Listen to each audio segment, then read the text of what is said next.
বিএনপির বিজয় মিছিলে ছাত্রলীগের হামলা, মাঠে দাঁড়াতেই পারল না বিএনপি। জাতিসংঘ থেকে হাসিনাকে প্রধানমন্ত্রী পদ ফিরিয়ে দেবার নির্দেশ। খবর পেয়ে সড়ক অবরোধ করে আনন্দ মিছিল ছাত্রলীগ এবং যুবলীগের। শীঘ্রই দেশে ফিরছে শেখ হাসিনা, আনন্দবাজার পত্রিকার প্রধান শিরোনাম ছিল এটি। কেন এনসিপির 5 শীর্ষ নেতাকে শোকজ দেওয়া হয়েছে, কি বলা হয়েছে চিঠিতে? 18 মাসের মধ্যে 1 কোটি মানুষকে চাকরি দেবে বলে মন্তব্য করেছে আমির খসরু। কক্সবাজার সৈকতে দাঁড়িয়ে ফেসবুক লাইভে জলবায়ু সমুদ্র সুরক্ষার বার্তা সার্জিস আলমের। এতক্ষণ শুনছিলেন সংবাদ শিরোনাম, এবারে বিস্তারিত।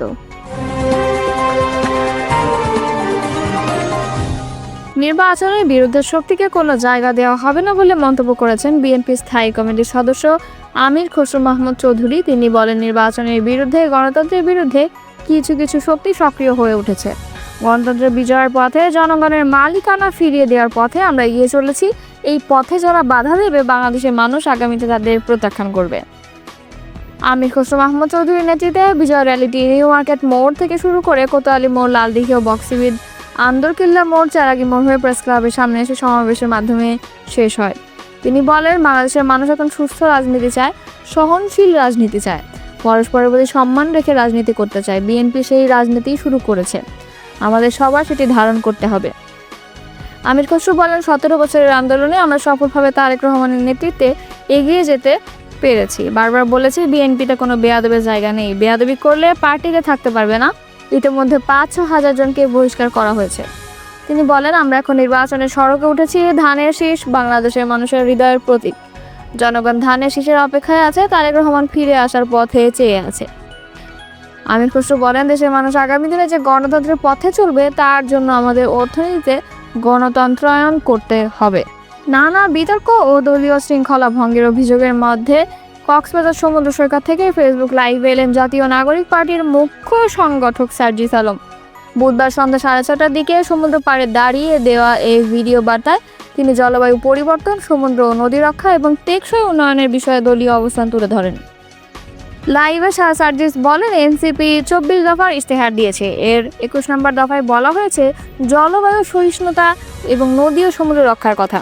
আমাদের বিশাল সম্ভাবনার জায়গা হলো এই সমুদ্র। এখন সবচেয়ে গুরুত্বপূর্ণ হলো কিভাবে আমরা আমাদের বায়োডাইভার্সিটি এবং উপকূলীয় জনগণের জীবনধারা রক্ষা করব। তিনি আরও বলেন, সমুদ্র থেকে খনিজ সম্পদ আহরণ, টেকসই উন্নয়ন এবং দুর্যোগ পূর্বাভাস যেন সময় মতো পাওয়া যায়, এই বিষয়গুলোতে সরকারের বড় দায়িত্ব রয়েছে। আগে থেকে প্রস্তুতি নিতে পারলে ক্ষয়ক্ষতি কমানো সম্ভব। কক্সবাজারে অপরিকল্পিত নির্মাণ ও ভূমি দখলের প্রসঙ্গ টেনে সার্জিস অভিযোগ করেন, এখানে যেখানে সেখানে ভবন তোলা হচ্ছে, জমি দখল করা হচ্ছে, সরকারি কর্মকর্তাদের ঘুষ দিয়ে সৈকতে জমি লিজ নেওয়া হচ্ছে, এমনকি প্রাচীর তোলা হচ্ছে। এসব রোধে কার্যকর ব্যবস্থা নিতে হবে। ভিডিও বার্তায় তিনি পরিবেশ ও জলবায়ু বিষয়ক সচেতনতা গড়ে তোলার আহ্বান জানিয়েছেন। এদিকে এনসিপির রাজনৈতিক পর্যটককে না জানিয়ে 5 আগস্ট কক্সবাজার সফরে যাওয়ায় সার্জিস আলম সহ 5 নেতাকে কারণ দর্শানোর নোটিশ দিয়েছে দলটি। জুলাই গণঅভ্যুত্থানের বর্ষপূর্তির দিন এই সফর কেন করা হলো, সে বিষয়ে আগামী 24 ঘন্টার মধ্যে দলের 2 শীর্ষ নেতার কাছে সশরীরে হাজির হয়ে লিখিত ব্যাখ্যা দিতে বলা হয়েছে। বিএনপি স্থায়ী কমিটির সদস্য আমির খসরু মাহমুদ চৌধুরী বলেছেন, আগামী দিনে আমরা 1 কোটি মানুষের চাকরি 18 মাসের মধ্যে দেব ইনশাআল্লাহ। সেই প্রতিশ্রুতি দিচ্ছি। দেশের মানুষের প্রাথমিক চিকিৎসা বিনামূল্যে দেব। আগামী দিনে দ্রব্যমূল্য কমিয়ে সাধারণ মানুষ যাতে স্বাভাবিক জীবনযাপন করতে পারে, সেটারও শপথ আমরা নিয়েছি। বুধবার বিকেলে চট্টগ্রাম নগরের নিউ মার্কেট মোড়ে জুলাই গণঅভ্যুত্থানের প্রথম বার্ষিকী উপলক্ষে মহানগর, উত্তর ও দক্ষিণ জেলা বিএনপির উদ্যোগে আয়োজিত এক সমাবেশে প্রধান অতিথির বক্তব্যে তিনি এসব কথা বলেন। পরে আমির খসরুর নেতৃত্বে একটি র্যালি নিউ মার্কেট মোড় থেকে শুরু হয়ে কোতোয়ালি মোড়, লালদিঘি, বক্সিবিদ, আন্দরকিল্লা মোড়, চেরাগি মোড় হয়ে প্রেস ক্লাবের সামনে এসে সমাবেশের মাধ্যমে শেষ হয়। আমির খসরু বলেন, আজকের জনসভা মিছিল প্রমাণ করেছে দেশের মানুষ ধানের শীষের পক্ষের শক্তি, জাতীয়তাবাদী শক্তির পক্ষে। দেশের মানুষ শহীদ প্রেসিডেন্ট জিয়াউর রহমানের ও খালেদা জিয়ার সৈনিক। তারা তারেক রহমানের নেতৃত্বে নতুন বাংলাদেশ গড়তে চায়। তিনি বলেন, আজকের বাংলাদেশ আমরা গণতন্ত্রের দিকে চলেছি, দেশ গণতন্ত্র ফিরিয়ে আনার যাত্রা শুরু হয়েছে। এই গণতন্ত্র বাংলাদেশের জনগণের মালিকানা ফিরিয়ে দেওয়ার জন্য শুরু করেছে। গত 16 বছর ধরে ত্যাগ, জেল, গুম, খুন হয়েছি দেশের মালিকানা ফিরিয়ে দেওয়ার জন্য। আজকের এই কর্মসূচি দেশের মানুষের গণতন্ত্র ফিরিয়ে দেওয়ার এবং মালিকানা ফিরিয়ে দেওয়ার যাত্রা।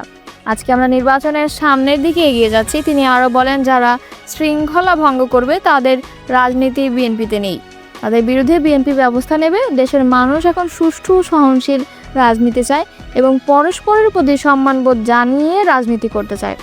মতপার্থক্য থেকেও একে অপরের প্রতি সম্মান দেখিয়ে বিএনপি নতুন রাজনীতি শুরু করেছে বাংলাদেশে। আমাদের সবাইকে সেটা ধারণ করতে হবে। বিএনপি থেকে ইতিমধ্যে 5 থেকে 6 হাজার নেতাকর্মীকে বহিষ্কার করা হয়েছে। কোনো দখলদার চাঁদাবাজের জায়গা নেই বিএনপিতে। তাই সুশৃঙ্খল রাজনৈতিক চর্চা করতে হবে। কোনো ভাইয়েরা রাজনীতি বিএনপিতে চলবে না, শুধু বিএনপির রাজনীতি করতে হবে। আমরা এখন নির্বাচনের সড়কে ঢুকেছি। দেশের মানুষ ধানের শীষের অপেক্ষায় আছে। লাখো জনতা আজকে এখানে জমায়েত হয়েছে শুধুমাত্র গণতন্ত্রের যে অগ্রযাত্রায় আমরা নেমেছি সেটাকে সফলভাবে আরও বেশি সমাদর করতে। এতে প্রধান বক্তা হিসেবে বক্তব্য রাখেন বিএনপির কেন্দ্রীয় কমিটির সাংগঠনিক সম্পাদক মাহবুবুর রহমান শামীম। বিশেষ অতিথি বক্তব্য রাখেন চট্টগ্রাম সিটি কর্পোরেশনের মেয়র ডক্টর শাহাদাত হোসেন, বিএনপির কেন্দ্রীয় শ্রম সম্পাদক এম নাজিমুদ্দিন এবং সদস্য হুম্মাম কাদের চৌধুরী ও তরিকুল ইসলাম তেনজিং। ঐতিহাসিক 5 আগস্ট জুলাই গণ অভ্যুত্থান দিবসের দিনে রাজনৈতিক জাতীয় পার্টির 5 শীর্ষ নেতা কক্সবাজার সফর করেন। ওই দিন বেলা 11:30টার দিকে বাংলাদেশ বিমানের BG 433 ফ্লাইটে কক্সবাজার বিমানবন্দরে তারা অবতরণ করেন। এ খবর ছড়িয়ে পড়লে সামাজিক যোগাযোগ মাধ্যমে বিভিন্ন ধরনের গুঞ্জন ছড়াতে থাকে। কেউ কেউ দাবি করেন ওই শীর্ষ নেতারা সাবেক মার্কিন রাষ্ট্রদূত পিটার হাসের সঙ্গে কক্সবাজারে একটি হোটেলে বৈঠক করতে গিয়েছেন। এ নিয়ে রাজনৈতিক মহলের মিশ্র প্রতিক্রিয়া সৃষ্টি হয়। আজ তাদেরকে কারণ দর্শানো নোটিশ দেওয়া হয়েছে।